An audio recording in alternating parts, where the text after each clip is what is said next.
Salut tout le monde et bienvenue dans cette nouvelle vidéo conseils, partage d'expériences, etc. Aujourd'hui, je vais vous raconter tout ce que j'aurais aimé savoir ou tout ce que j'ai expérimenté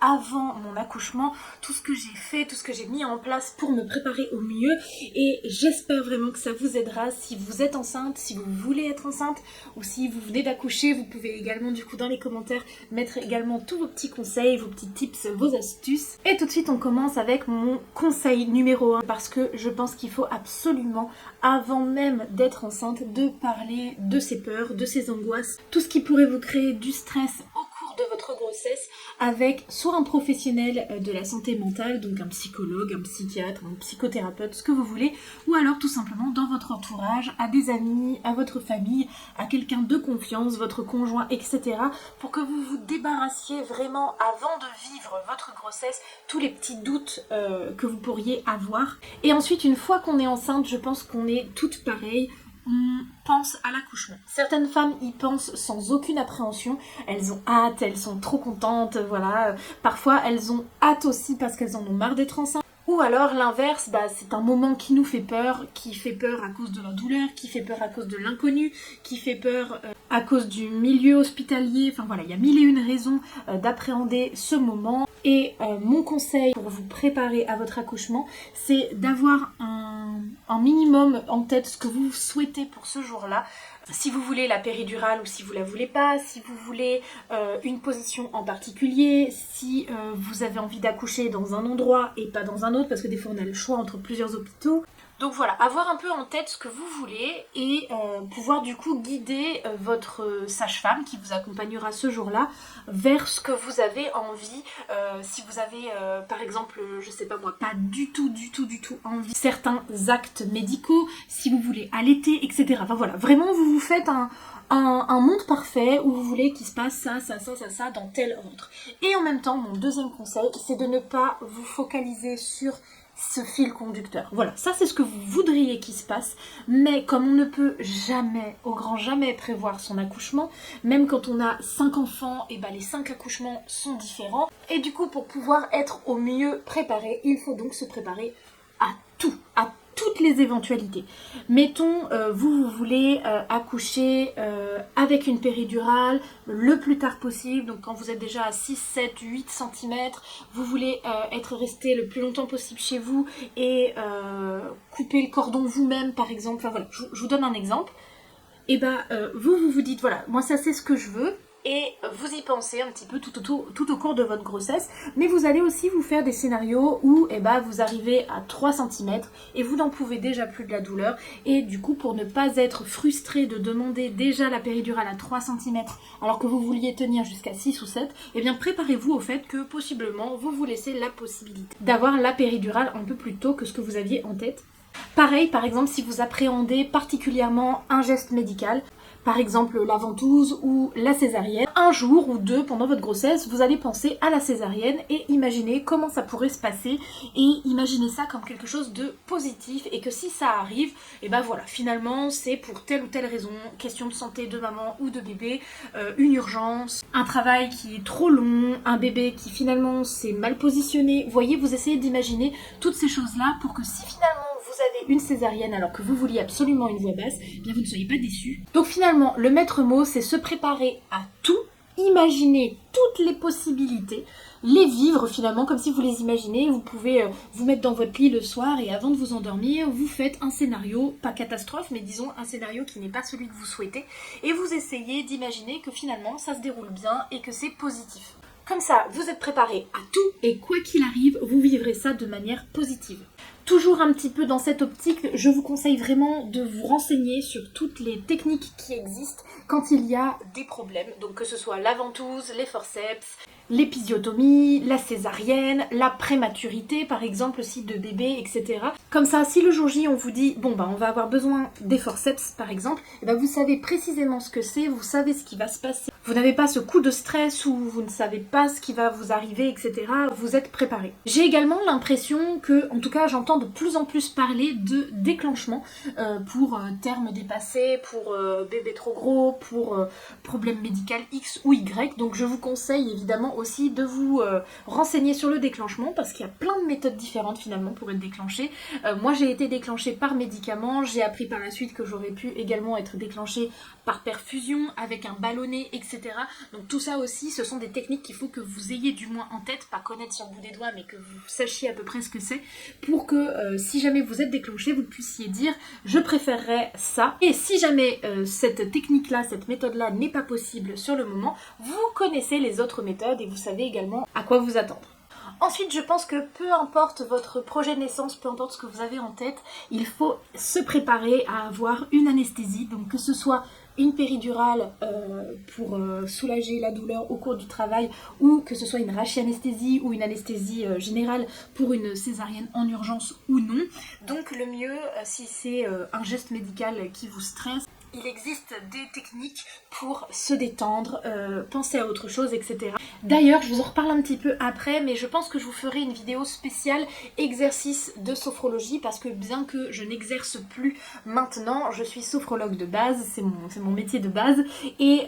voilà, j'étais spécialisée dans la préparation à l'accouchement et les enfants, et du coup, je connais plein d'exercices qui aident au moment de l'accouchement, mais également pour la pose de la péridurale. Donc voilà, je vous en ferai une vidéo dédiée. Mais dans tous les cas, je crois au 7 ou au 8e mois, vous avez un rendez-vous qui est obligatoire avec l'anesthésiste. Encore une fois que vous souhaitiez ou non une péridurale, puisque c'est donc un rendez-vous qui sert pour l'anesthésie de la péridurale, mais également en cas d'urgence pour la césarienne. Donc que ce soit une anesthésie générale ou une rachianesthésie, donc que ce soit juste le bas de votre corps qui soit anesthésié. Donc vous avez de tous les cas ce rendez-vous au cours duquel on vous fait une espèce de check-up global, vous racontez un petit peu toute votre vie, les médicaments, ce que vous avez déjà eu, les maladies, même dans votre famille, vos dents, enfin voilà, il y a vraiment, c'est très très complet comme examen. Et du coup, vous pouvez à ce moment-là poser toutes vos questions, parler de vos craintes avec l'anesthésiste, c'est vraiment un rendez-vous qui sert à ça, donc c'est le moment. Pour se préparer à l'accouchement, il y a évidemment des cours de préparation à l'accouchement, je crois qu'il y en a 7. Qui peuvent être faits par différents professionnels. La plupart du temps ce sont des sages-femmes, donc soit c'est en cabinet libéral et souvent on est soit toute seule avec la sage-femme, soit on est 2-3 mamans, soit c'est à l'hôpital et on peut être vraiment beaucoup plus nombreux. Je sais qu'il y a également quelques séances qui peuvent être prises en charge par la sécurité sociale avec des sophrologues ou avec d'autres professionnels de santé qui sont un petit peu plus spécialisés pour les accouchements naturels, des choses comme ça. Donc tous ces cours évidemment vous aident à vous préparer à l'accouchement. Moi, si je peux vous donner mon expérience, ça ne m'a pas beaucoup aidé. Je trouvais que c'était un petit peu trop général, un petit peu trop global et finalement ça rentrait pas assez dans les détails pour moi. J'avais vraiment plus besoin de détails, de savoir plus de choses, notamment sur la gestion de la douleur, la gestion des contractions, etc. Parce que moi ça m'a manqué dans les cours de préparation. Ensuite, pour ne pas avoir à penser à 1000 choses le jour J, voilà quelques petites choses que je vous recommande. C'est premièrement de visiter la maternité où vous allez accoucher. Donc déjà, prenez votre temps pour choisir le lieu où vous allez accoucher, que ce soit un hôpital, une clinique, une maison de santé. Je sais que parfois en Suisse ou en Belgique, on peut aussi accoucher dans des endroits qui sont vraiment spécialisés pour les accouchements naturels, où il n'y a pas de péridurale, des choses comme ça, mais vraiment allez visiter le lieu où vous allez donner naissance. Déjà parce que ça va vous rassurer, vous allez connaître les lieux quand vous allez y aller pour accoucher, mais également pour que le jour J, vous n'ayez aucun stress à avoir de « oh là là, mais par où il faut rentrer ?» Si c'est la nuit, par exemple, demandez bien si l'entrée est la même le jour et la nuit, s'il faut passer par les urgences, s'il faut aller directement à tel étage, enfin voilà. Comme ça, quand vous arrivez avec vos contractions ou pas, ou avec la poche des os rompue, et que vous avez un petit peu les idées qui se mélangent, votre conjoint et vous-même savez exactement où il faut aller et comment, à qui se présenter, etc. Le deuxième conseil, c'est de préparer bien en avance votre valise de maternité pour que si jamais ça arrive, je ne vous le souhaite pas évidemment, mais bien trop en avance, et bien vous n'ayez pas ce stress d'être gardé à l'hôpital par exemple, je sais pas moi, au cours de votre 6e ou de votre 6e mois, qu'on vous dise bon bah on vous garde et que vous ne puissiez rien gérer, que vous soyez obligé de déléguer à papa ou à votre mère, à quelqu'un de confiance de faire votre valise, et du coup vous n'allez pas pouvoir choisir les vêtements que vous voulez, préparer votre petite trousse de toilette avec vos produits, etc. Enfin bref, prévoyez bien à l'avance votre valise de maternité, ça ne coûte rien, la plupart du temps vous pouvez tout simplement la laisser dans la chambre, la future chambre de votre bébé, dans votre chambre, même dans la voiture si vous voulez, comme ça c'est fait. Mais au moins ce n'est pas un stress supplémentaire le jour même de se dire oh là là mais ça y est je viens de perdre les os mais j'ai même pas préparé la première tenue de mon bébé, etc. Ça peut paraître bateau pour si on est à la fin de la grossesse, mais moi je vous recommande vraiment dès le 6e mois au moins commencer à faire votre valise en faisant toute une petite liste. Moi je sais que j'avais fait 2 listes, j'avais fait une liste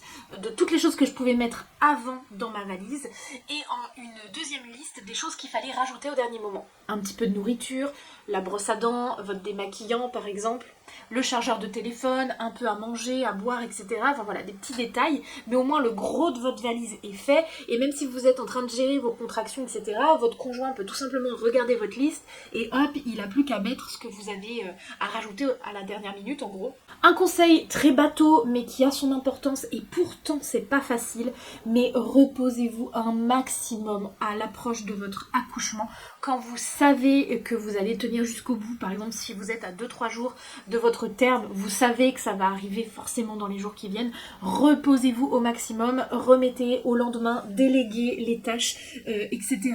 Ou vraiment essayez pendant votre grossesse, tant que vous êtes encore active, etc., d'avoir fait le maximum de choses pour que les dernières semaines, vous puissiez vraiment vous reposer au maximum pour être au max de votre forme pour l'accouchement qui peut être parfois très très long et très fatigant. J'en reviens aux exercices de sophrologie parce que, évidemment qu'un conseil bateau également, mais qui pour moi est le plus important, c'est de s'être préparé mentalement et physiquement à la douleur des contractions et comment les gérer, parce que quand on n'a rien prévu, quand on s'est dit on verra bien, et bien on peut être complètement débordé, nous et le conjoint. Puisque vraiment, je vous recommande de lui apprendre toutes les choses que vous allez mettre en place pour gérer la douleur.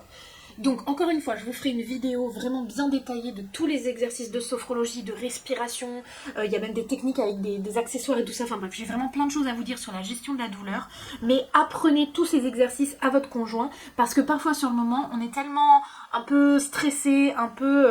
déconcentré, qu'on se souvient plus bien comment il faut faire les choses, et c'est toujours intéressant d'avoir quelqu'un d'extérieur, donc son conjoint ou sa famille, qui nous disent allez, maintenant tu te concentres, tu fais ça, qui nous guide, qui nous rassure, etc. Un petit conseil qui m'a été soufflé par une amie quand j'étais enceinte il y a quelques années, mais que je n'ai pas réussi à tenir parce que j'ai été déclenchée en avance et du coup j'avais pas suffisamment prévu. Elle m'avait conseillé de prévoir à l'avance des repas que je pouvais mettre au congélateur pour que quand on revenait de la maternité à la maison, eh bien on n'ait plus qu'à sortir les petits pochons ou les petits tupperwares du congèle, les mettre au micro-ondes et manger. Parce que c'est vrai que les premières semaines de vie des bébés, ça peut être sportif et c'est toujours bien d'avoir, allez, peut-être pas une vingtaine de repas, mais 1 ou 2 petits trucs prévus d'avance et qui est plus qu'à réchauffer et ça prend pas de temps. Je pense que ça peut vraiment être pratique et quand je me souviens effectivement des premiers jours de bébé, ça aurait été pas mal d'avoir une petite ratatouille ou un petit gratin au congèle. Et je termine par 2 petites choses que je développerai un petit peu plus dans une autre vidéo où je vous parlerai vraiment de la valise de maternité, de mes conseils par rapport à ce que moi j'avais pris et ce qui m'a vraiment servi, ce que j'ai ramené en trop, enfin voilà vraiment mon retour d'expérience par rapport à ma propre valise de maternité. Mais donc ce que je vous recommande par contre à 100% c'est d'avoir 2 sacs, un petit sac pour le jour J quand vous allez accoucher avec la tenue de bébé, un petit peu à manger et à boire pour papa et pour vous, un change aussi pour vous, vos papiers d'identité, enfin voilà, tout ce que vous aurez besoin vraiment juste pour accoucher et une grosse valise pour le séjour avec tous vos vêtements, tous les vêtements de bébé, votre trousse de toilette, vos serviettes, etc. pour prendre la douche et pour votre vrai séjour. Donc vraiment d'avoir 2 sacs différents, comme ça la valise elle reste dans la voiture quand vous allez accoucher et vous prenez juste votre petit sac, c'est beaucoup plus pratique plutôt que d'avoir à farfouiller dans la grosse valise pour trouver le petit body et le petit pyjama de bébé alors que vous venez d'accoucher. Et donc la dernière chose c'est par rapport à l'alimentation justement, parce qu'un accouchement ça peut être très long et à partir du moment où vous arrivez à la maternité vous n'avez plus le droit de manger du tout,